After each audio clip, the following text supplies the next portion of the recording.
One-pager 5, Procession, written and narrated by David Thomas. Yea, we men of little faith seek that which lies above. We were lizards basking in the sun's rays, without a hint of love. We saw that lonely God, and thought to purge its grief. So we pulled it to the earth, and gave it some relief.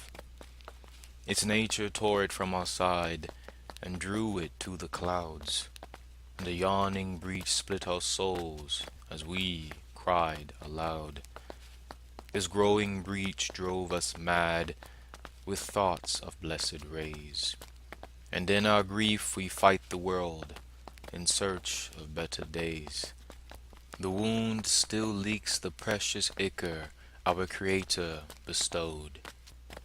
And since it won't return to us before we implode, we must wrest it from the heavens, so that we don't corrode.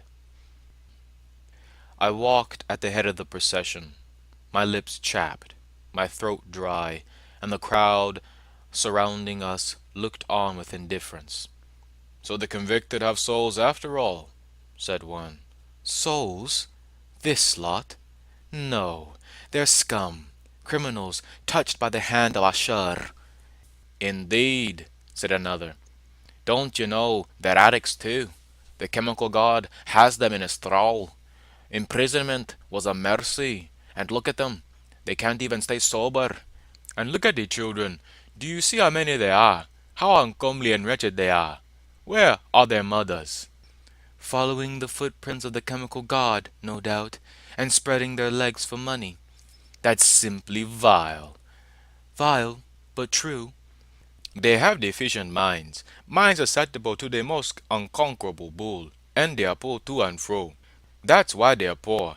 Their failure lies solely upon their shoulders. They need to pull themselves up by their bootstraps."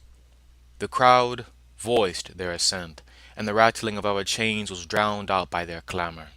The light of heaven illuminated the serrated edge of the guillotine, and I saw the guards seize a man at the front of the line.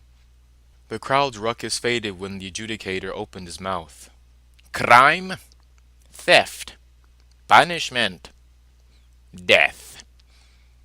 The chunk of the guillotine echoed, and the distance between me and that ravenous maw of the law decreased. The crowd roared with each chunk, the sight of blood plunging them into drunken madness. The woman in front of me pleaded for her life and the life of her daughter, but the blind lady, Justice, did not spare either of them. Resigned to my fate, the guards pushed me onto the platform, and the throng below hissed and booed. "Crime," the guard yelled, and I flinched fearfully.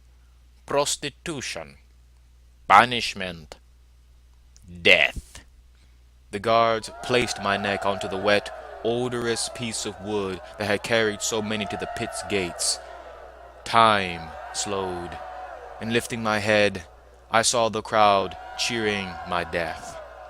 Tears cascaded down my cheeks, and I spoke. "Oh, why are your hearts made of stone?"